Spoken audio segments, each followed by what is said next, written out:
बच्चों के बीच में जब मैं गया तो मैंने देखा कि यार बहुत हालात खराब। अब सरकार को हम हमेशा दोष तो नहीं दे सकते, सही क्योंकि दोष देने से समस्या का समाधान नहीं नहीं होगा। होता। जिस दिन मेरी शादी हुई, मेरा विवाह हुआ, तो मेरी वाइफ ने कहीं ना कहीं मेरे जीवन को बदलने में पूरी पूरी भूमिका अदा की। और शिक्षा मित्र से जो देखने को मिल रहा है कुछ सुधार आया है अभी। अच्छा, अब ये बच्चे पढ़ भी रहे हैं और पढ़ा भी रहे हैं, तो शायद दोनों का विकास हो रहा है और बच्चों का भी विकास हो रहा है। आपको शिक्षा मित्र के रूप में किन किन चुनौतियों का सामना करना पड़ रहा है? हमें शिक्षा मित्र के द्वारा कई चुनौतियों का सामना करना पड़ रहा है। हमें कई लोगों ने कहा कि ये सब क्या नाटक है, ये क्या करवा रहे हो। विश्व के महान लोकतंत्र के गणमान्य नागरिकों, आप सबको पत्रकार अजय नागेश्वर का बहुत बहुत नमस्कार। आज हमारे साथ हैं श्री प्रभाकर बिसेन जी। श्री बिसेन ने अपने जीवन को शिक्षा और समाज के लिए समर्पित किया है।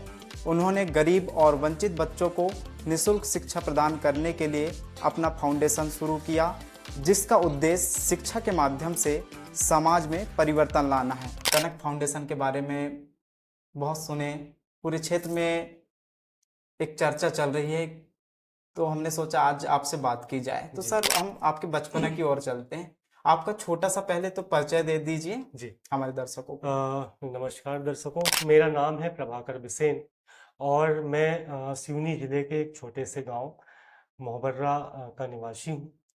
और मैं पेशे से अतिथि शिक्षक हूं। जी, और हमारे नज़दीक में उगली में माध्यमिक शाला है जहाँ पर मैं शिक्षण कार्य करता हूँ। अजय जी, जैसा कि आपने पूछा कि मेरा बचपना और बचपन से लेकर अब तक की जो जी है, मैं उसको शॉर्ट में आपको बताना चाहूँगा। कक्षा 10वीं तक का जो शिक्षण था वो मेरा यहीं गांव के हमारे हायर सेकेंडरी स्कूल मोहर्रा में हुआ। और तब तक मैं एक एवरेज छात्र था। एवरेज अर्थात कि ठीक है, यानी बहुत बेकार भी नहीं और बहुत अच्छा भी नहीं। जी, उसके बाद में शिक्षकों की कुछ कमी हुई और हमारे चाचा जी फॉरेस्ट विभाग में हैं, जो कि बालाघाट में शिफ्ट हुए, मकान उनका बना। अच्छा, तो अच्छा। ऐसी मनसा आई, चाचा ने भी बोला और पिताजी लोगों को भी लगा कि क्यों ना बच्चे को वहां भेज दिया जाए, वहां अच्छी शिक्षा मिल जाएगी। तो 11वीं से मैं वहां चला गया। बालाघाट चले। वहां मेरे कोई दोस्त नहीं थे, हाँ, हाँ। क्योंकि सब कुछ नया नया था। नया नया था। तो जब दोस्त नहीं थे तो अंदर से ऐसा मैंने किससे बात करें, क्या करें। तो सुबह 7:30 बजे हमारा स्कूल लगता था, जी, 12:30 बजे छुट्टी हो जाती थी। जी। तो बाकी का समय आने के बाद में खाना है और फिर सोना है। कब तक सोएंगे, लेकिन जागने के बाद फिर क्या करें, क्योंकि दोस्त तो है नहीं, घूमने भी नहीं जा सकते। बिल्कुल सर। तो मैंने एक नियम बनाया कि भाई क्यों ना अपन ऐसा करें कि जो स्कूल में हमको वर्क दिया गया है जी, उसको अपन घर में आकर के फेयर करें। सही। तो मैंने बस नहीं, पढ़ाई बिल्कुल नहीं करी मैंने। सिर्फ अच्छा, हमने क्या किया कि स्कूल में जो पढ़ाया रफ में लिखा, घर में आए देखे कॉपी में कहाँ लिखा है, गाइड में कहाँ लिखा है, 2-3 किताबों की सहायता ली। तब तो मोबाइल में इंटरनेट वाली सुविधा भी नहीं थी। जी, थी, लेकिन वो हर किसी के पास ऐसे मोबाइल नहीं हुआ करते। तो वहां से मुझे समझ ही नहीं आया कब परिवर्तन हुआ और मैंने कक्षा 11वीं उस स्कूल में टॉप कर लिया। जो एवरेज छात्र था, टॉप किया। 12th भी मैंने टॉप किया। अरे वाह सर। मैं कॉलेज गया, कॉलेज में पढ़ने लग गया। कॉलेज में भी मैंने हर कक्षा, अपनी कक्षा में टॉप किया। तो वहां से एक टर्निंग पॉइंट आया कि भाई जैसे दोस्त नहीं थे, अकेलापन था। हालांकि उसके बाद दोस्त बने, लेकिन शुरुआत में जो आदत बन गई मेरी पढ़ने की, उसने मेरे जीवन को परिवर्तित कर दिया। और इंजीनियरिंग मैंने की है। तो इंजीनियरिंग के बाद में लोग अक्सर मुझसे पूछते हैं कि आप तो किसी अच्छी कंपनी में आपको होना था, आप जी, जी, इधर एजुकेशन क्षेत्र में कैसे आ गए। तो लॉकडाउन के जस्ट पहले की बात है, मैं अपने पास में यहाँ 70 किलोमीटर दूर परसवाड़ा है, वहाँ पर मौसी के यहाँ रहता था। तो ऐसी बातों बातों में मैं स्कूल में चला गया कि बच्चे कैसे पढ़ रहे हैं, क्या है। और मुझे लगा कि यहाँ पढ़ाना चाहिए। उन्होंने मुझे ऑफर किया कि हमारे यहाँ अतिथि शिक्षक भी चाहिए, तो आप ज्वाइन कर जी, लीजिए। मैंने ज्वाइन किया और लोगों को इतना अच्छा लगने लग गया वो पढ़ाना। हालांकि मैंने अपने जब एजुकेशन भी मैंने बीटेक कंप्लीट किया, उसके बाद कॉलेज में भी पढ़ाया है। अच्छा, अच्छा। तो वहां भी सबको पसंद आया था, लेकिन यहाँ बच्चों को और ज्यादा पसंद आया। मुझे लगा कि इन बच्चों को वाकई में आवश्यकता है। फिर निरंतर अतिथि के रूप में काम करते रहे और पिछले लगभग 1.5 साल होने जा रहे हैं मैं उगली में पदस्थ हूँ और यहीं पर अपनी सेवाएं दे रहा हूँ। और यहाँ फिर रहते हुए मुझे लगा कि अब परिवर्तन की आवश्यकता है। ऐसे एक ही स्कूल ठीक हो रहा है, इसको और विस्तृत रूप कैसे दिया जाए। तो फिर मैं और मेरी वाइफ है नमिता बिसेन जी दोनों ने मिलकर के डिसाइड किया कि हम एक ऐसी चैरिटी एक्टिविटी करें जिससे लोगों का भला हो सके, बच्चों को विशेष तौर पर फायदा मिले। तो हमने फिर कनक फाउंडेशन की स्थापना करी। अच्छा 24 अप्रैल 2024 को इसका रजिस्ट्रेशन हुआ है। अभी अच्छा लगभग अच्छा 6 साढ़े 6 महीने हुए हैं और निरंतर हम उसके बाद में इस क्षेत्र में काम कर रहे हैं। अच्छा। सर, बच्चा प्रभाकर बिसेन जब बड़ा हो रहा था तो उन्होंने क्या सपना देखा था कि जिंदगी में क्या करना है? दरअसल अगर मैं बात करूं कि जस्ट 12वीं के बाद में जी एक जी पॉइंट होता है कि अब आपको क्या करना है। जी तो मेरे पास में एक सपना था कि मुझे जो है ना, मैंने ऐसा नहीं था कलेक्टर बनना है या तहसीलदार बनना है या पुलिस में जाना है या आर्मी में जाना है।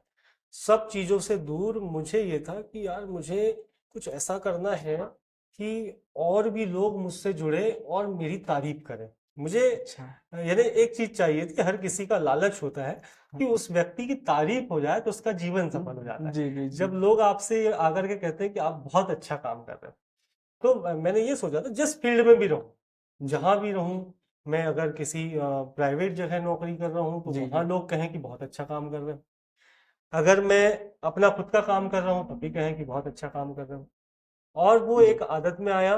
तो मैं आज भी जो भी मुझे दायित्व दिया जाता है मैं उसको कोशिश करता हूँ कि बहुत ईमानदारी के साथ अच्छे से निभा सकूं। जी sir. Kanak education and welfare foundation की स्थापना कब, क्यों और कैसे हुई, इस बारे में भी कुछ बताइए। मैंने फाउंडेशन तो आपको बता ही दिया कि 24 अप्रैल 2024 को इसकी स्थापना हुई है। जी जी जी दूसरी चीज कैसे हुई ये भी आपको जर्नी मैंने बता दिया कि बच्चों के बीच में जब मैं गया तो मैंने देखा कि यार बहुत हालात खराब। अब सरकार को हम हमेशा दोष तो नहीं दे सकते, सही क्योंकि दोष देने से समस्या का समाधान नहीं होने नहीं वाला है। होता। जी तो फिर मन में विचार आया कि क्यों ना हम ही प्रयास करें। और हमने ही प्रयास को फिर कि अब अकेले करते हैं, लोगों की भी आवश्यकता है, क्योंकि ये सामर्थ्य अकेले में तो नहीं है कि इतना बड़ा पूरा क्षेत्र है या फिर पूरा हिंदुस्तान है, हर जगह ये समस्या है, सबका समाधान करना है, सब बच्चे को शिक्षा मिलनी चाहिए। तो हमने योजना ऐसी बनाई कि एक चैरिटी कोई बना लें, कोई एनजीओ बना लें। तो हमने कनक एजुकेशन एंड वेलफेयर फाउंडेशन की स्थापना करी और लोग धीरे धीरे जुड़ रहे हैं अलग अलग राज्यों से। अपने क्षेत्र में भी आपने देखा होगा काफ़ी सारे लोग सहयोग कर रहे हैं, काम की सराहना कर रहे हैं और आगे चलता जा रहा है। जी सर। आपके द्वारा सर चलाए जा रहे निःशुल्क कोचिंग क्लासेस के बारे में भी कुछ बताइए। अजय जी, बहुत सारे लोगों को तो ये भी भ्रांतियां हैं क्या सारी कोचिंग फ्री चल रही है। तो हाँ मैं आपको बता दूं कि सभी ग्राम पंचायत में कनक एजुकेशन एंड वेलफेयर फाउंडेशन की मदद से निःशुल्क ट्यूशन की सौगात है। तो ये जो है ना, ये पहली से 5वीं तक के जो बच्चे हैं जी उन लोगों के लिए बिल्कुल फ्री है। तो हमारे पास में आते हैं 8वीं 9वीं और 10वीं 3 कक्षाओं में। तो इन बच्चों से हमने क्या किया कि पिछले साल जो आया था हमने बाकी सब जगह की जो फीस है उनसे बिल्कुल कम रखा है और कोई प्रेशर नहीं है कि आपको फीस देना ही है। अच्छा अच्छा आपने जैसे जनरली मैं देखूं तो लोगों ने रखा है एक सब्जेक्ट की 2000 3000 4000 अपने अपने हिसाब से ले। हमने कहा कि आप हमको 1000 रुपये देना। अच्छा पिछले साल जो बच्चा हमारे पास आया था इस बार फिर से आ रहा है, उसका उत्साहवर्धन बढ़ाने के लिए, उसको प्रेरित करने के लिए शिक्षा में आपकी फीस आधी हो गई, 500 दे दो। 500 रुपये में साल भर पढ़ रहा है बच्चा। शानदार। फिर जो बच्चे पिछली कक्षाओं में प्रथम स्थान प्राप्त किए हैं उनको फ्री कर दिया, आपको कोई फीस नहीं लगेगी। अरे वाह सर। और साथ में उनको हमने कॉपी किताब भी दे दी, बैग भी दे दिए, जो भी उनकी आवश्यकता की चीजें थी वो भी दे दी। चलिए बहुत बढ़िया सर। कुछ बच्चे आते हैं सर हमारे पास तो पैसों की व्यवस्था नहीं है, या वैसे तो 500 रुपये कोई बहुत बड़ी बात नहीं। बोले सर फिर भी है काफ़ी सारी स्थितियां हैं ग्राम में, जी तो सर हमारे पास पैसे नहीं, कोई बात नहीं। जिसके पास नहीं है नहीं दे सकते हो, आपको कोई भी ऐसा नहीं है कि आप फीस दोगे तभी आ पाओगे नहीं तो नहीं आओगे, ऐसा कुछ भी नहीं है। और जो दूसरी मोहल्ला क्लास जहाँ भी अपन गए थे जी जी बच्चों से मिले हैं, जो शिक्षा मित्र बच्चे ही शिक्षा मित्र बन के बच्चों को पढ़ा रहे हैं अपने अपने मोहल्ले के, बिल्कुल निःशुल्क है। और हम लगभग सप्ताह में 10 दिन में 12 दिन में जैसा भी समय मिलता है बच्चों को जाके कुछ ना कुछ पाठ्य सामग्री भी देते हैं। सर आप जो शिक्षा मित्र हैं उनकी नियुक्ति कैसे करते हैं? शिक्षा मित्र जो है हम स्कूल पे बच्चों से बात करते हैं। हर कक्षा में कुछ एक्स्ट्रा ऑर्डिनरी बच्चे होते हैं बाकी के मुकाबले। जी तो उन बच्चों में हर काम को आगे आके करने की ललक होती है। तो हम बस उनको बताते हैं कि देखो ऐसा काम है और इस काम के लिए कोई क्वालिफिकेशन नहीं है कि आपको बहुत अच्छा आना चाहिए, आप बिल्कुल टैलेंटेड बच्चे हो, ऐसा भी नहीं है। अगर एवरेज बच्चा है, उससे नीचे का भी बच्चा है, हम उसको भी काम सौंप देते हैं कि आप भी पढ़ा सकते हो। और यकीन मानिए कि अगले 8 दिन के बाद में वो बच्चे का पूरा पढ़ाई का स्टैंडर्ड चेंज हो जाता है, क्योंकि जो अपने आप को कमजोर भी समझ रहा था अब उसको लगता है मैं तो खुद शिक्षक बन गया। तो वो पढ़ता है, किताबों को पलटाता है, चीजों को ग्रहण करता है। वो भले ही पहली दूसरी के बच्चों को पढ़ाता है, लेकिन वो खुद सीख रहा है। तो जी चयन जी में कोई क्वालिफिकेशन नहीं है। हम किसी भी बच्चे को उसको जिम्मेदारी सौंप देते हैं। अच्छा सर, आपके फाउंडेशन द्वारा सर शिक्षा के क्षेत्र में किए जा रहे कुछ उल्लेखनीय कार्यों के बारे में बताइए। जैसा कि अजय जी अभी मैं आपको बताऊं, जी इससे पहले हमने स्कूलों में जाकर के, सरकारी स्कूलों में जाकर के, जब तक के वृक्षारोपण वाला फव्वारा चल रहा था, जी जी हमने जगह जगह पर वृक्षारोपण किए। जी पिछले वर्ष जो प्रवीण सूची में बच्चे आए, उन सारे बच्चों को सर्टिफिकेट, पाठ्य सामग्रियां वितरित की, जी उनका उत्साहवर्धन किया कि आप और पढ़ें और आगे बढ़ें और अच्छे से। शिक्षकों से बात करी। फिर उसके बाद हमने फ्री ट्यूशन योजना जो चलाई, तो इसमें ट्यूटर रखते थे, क्योंकि शुरू में हमको भी समझ नहीं आ रहा था कैसे काम को शुरू किया जाए, बच्चों को कैसे फायदा दिया जाए। तो हमने हर पंचायत में एक एक ट्यूटर रखना शुरू किया। तो उस ट्यूटर को हम तनख्वाह देते थे अच्छा अपने। अभी तो हमारे पास में कहीं से कोई बजट नहीं, तो जो सेविंग है, कुछ मित्रों की सहायता है। जैसे कि कैमरे के पीछे हमारे राजेश भाई है, राजेश जी बिसेन जी जी, जी ये भी अंशदान अपना करते हैं। वो अपनी मेहनत से जो भी बचा पाते हैं कि भाई हमको इस एनजीओ में हमारे परिवार के लोग जुड़े हुए हैं, तो सब यानी जिससे जो बनता है क्षमता उसके हिसाब से देते हैं। और तो हमने जब ट्यूटर रखा तो उसको पेमेंट देना था, लेकिन रिस्पांस नहीं था। क्यों? क्योंकि छोटा बच्चा है। अब मान लीजिए आधे किलोमीटर की दूरी पे रह रहा है, तो छोटा बच्चा है, तो पेरेंट्स कहता है अरे यार उतने दूर कैसे जाएगा बच्चा। तो फिर एक दिन पढ़ाते पढ़ाते ही अचानक से ख्याल आया, मैंने कहा एक काम करते हैं, आप सब लोग अपने अपने मोहल्ले में ही पढ़ाना शुरू कर दो। बच्चों ने कहा बिल्कुल सर हम कर सकते हैं। तो बच्चों को हमने ब्लैक बोर्ड ला के दे दिए, चौक दे दी, और बीच बीच में गिफ्ट देने लग गए। और सारे बच्चों को कहा कि आपको एनजीओ की तरफ से हम रिवार्ड भी देंगे। अच्छा तो जो हम ट्यूटर को पेमेंट कर रहे थे, उतने पेमेंट में हमको 10 शिक्षा मित्र मिल जा रहे हैं। और हमने बच्चों को ये नहीं कहा कि आपकी सैलरी है, हमने कहा ये आपके काम के लिए पुरस्कार है जो आपके खाते में इकट्ठा होता रहे। तो हर महीने उनको कुछ ना कुछ जो भी बन पड़ता है, अच्छा काम कर रहा है थोड़ा ज्यादा दे दिया, थोड़ा कम, ऐसे। तो बच्चों को नहीं चाहिए पैसा, वो बिल्कुल कभी नहीं बोला बच्चे ने मुझे कुछ चाहिए, लेकिन वो इतनी ईमानदारी के साथ में काम कर रहे हैं कि हमको देख करके मजा आ जाता है, आत्मा तृप्त हो जाती है कि यार बताओ इतना बढ़िया माहौल बना हुआ है पूरे क्षेत्र में, आप देख रहे होंगे आसपास। तो बहुत अच्छे से बच्चे पढ़ाई करने लग गए। जी सर, अभी हम आपके क्लास में गए थे जी और हमें बहुत अच्छा लगा वहाँ बच्चों से बात करके। जी पहले क्या होता था, स्कूल से आते थे और वो सीधे खेलने लगते थे, बिल्कुल। लेकिन अब पढ़ने चले जा अब रहे हैं। पढ़ने चले जा रहे जी हैं। सर। सर हमारा अगला सवाल ये है, जैसे आप शिक्षा के क्षेत्र में अगर नहीं होते तो आपकी दूसरी पसंद क्या होती? शिक्षा के क्षेत्र में अगर मैं नहीं होता, देखिए अजय जी, वैसे तो पता नहीं जीवन किस साइड इंसान को लेकर के जाता है ना। जी लेकिन अगर मैं शिक्षा के क्षेत्र में नहीं होता तो कोई ना कोई ऐसा व्यापार कर रहा होता जिससे कम से कम गांव के या आसपास के 10 लोगों को रोजगार मिल रहा होता। जी और हम यानी क्षेत्र का विकास कर रहे होते, जिससे क्षेत्र के लोगों के साथ में क्षेत्र का भी उसमें नाम होता कि एक अच्छी कंपनी है या फिर कोई अच्छा व्यापार है जिसमें लोगों को रोजगार मिल रहा है, उसको फिर धीरे धीरे बढ़ाते हैं। अच्छा सर, आपको खाली समय में क्या करना पसंद है? खाली समय में मैं ये सोचता रहता हूँ कि ऐसी कौन सी योजना बनाई जाए जिससे बच्चों का कल्याण हो जाए। अभी की मैं बात करूँ जी तो अभी सिर्फ एक ही चीज चलती है, जैसे सो भी रहे, नींद नहीं आ रही है, क्या करें। तो मैं अपनी वाइफ से बोल देता हूँ एक काम करना, मुझे ना ये वाली बात याद दिलाना, मैं फिर सुबह भूल जाता हूँ। तो मैंने सोचा है कि क्यों ना अपन बच्चों को एक एक टी शर्ट और दे दें तो बच्चों का मनोबल बढ़ जाएगा, सही बात। ये हो जाएगा, वो हो जाएगा। तो ऐसी योजना जब भी कभी खाली समय मिलता है योजना बनाते रहते हैं। इवन राजेश भाई के साथ भी हम कभी बैठते हैं जी तो यही बातें चल रही होती हैं कि और क्या कर सकते हैं अपन, क्या एक्स्ट्रा किया जाए, बच्चे जुड़ जाए, बच्चों को पढ़ने में मजा आने लगे, यानी शिक्षा बोझ ना लगे। जैसा आपने अभी देखा होगा, आपको लगा ही नहीं होगा कि बच्चे मजबूरी में आ रहे हैं, सब अपनी नहीं, खुद मर्जी से आ रहे हैं, खुद से सब मर्जी से आ रहे हैं, उनको पढ़ना है। बहुत ही अच्छा माहौल बन रहा है। तो बस खाली समय में यही सोचता रहता हूँ कि क्या ऐसा किया जाए जिससे शिक्षा के क्षेत्र में और अच्छा काम हो जाए। सर, आप अपने जीवन में किसे अपना आदर्श मानते हैं? आदर्श की बात करूं तो मैं अपने पिताजी को ही अपना आदर्श मानता हूं, जी क्योंकि मैंने उनसे अच्छा, उनसे सच्चा इंसान इस दुनिया में अभी तक नहीं नहीं देखा है। देखी। अब आप ये कहें कि पिताजी का बड़प्पन है या जो भी हो, लेकिन मेरे लिए तो यानी वो ही आदर्श हैं। और पहले मैं अपनी लाइन से थोड़ा सा अलग हट रहा था, आपको बताऊं, जो बीच का जीवन था, विद्यार्थी जीवन, अपनी लाइन से हट करके थोड़े अवगुण भी आ गए थे बीच में। लेकिन फिर ख्याल आया कि नहीं, पिताजी हैं, वो तो पूरे समाज की सेवा के लिए लगे हुए हैं, सबको समझाइश देते हैं। तो फिर अपने जीवन को मैंने परिवर्तित किया और एक सही दिशा को पकड़ा और उनके बताए हुए जो मार्गदर्शन है उस पे मैं चल रहा हूँ।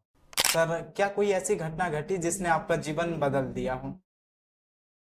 अ, जीवन बदलने के तौर पे ऐसी घटना की अगर मैं बात करूं जी तो मेरे जीवन को बदलने में, एक तो मैंने आपको बताया कि वो पुरानी बातें जो सारी याद आती हैं कि भाई हमारा परिवार कैसा है, पिताजी के व्यवहार कैसे हैं, तो वहां से जीवन परिवर्तित हुआ। दूसरी चीज, जिस दिन मेरी शादी हुई, मेरा जी विवाह हुआ, तो मेरी वाइफ ने कहीं ना कहीं मेरे जीवन को बदलने में पूरी पूरी भूमिका अदा की।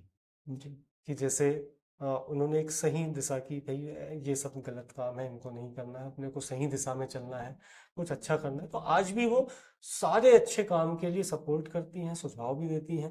जी और मुझसे उम्र में काफ़ी छोटी हैं, लेकिन मुझे कभी एहसास नहीं होने देती कि मैं छोटी हूँ। यानी एक शिक्षक जैसे अपने विद्यार्थी को उपदेश देता है, वैसे ही उपदेश सुना देती है। और चलिए मैं बढ़िया। उनका पालन करके आज अपने आप, यानी खुद मुझे लगता है कि मेरे जीवन में बहुत परिवर्तन अब हो गया है।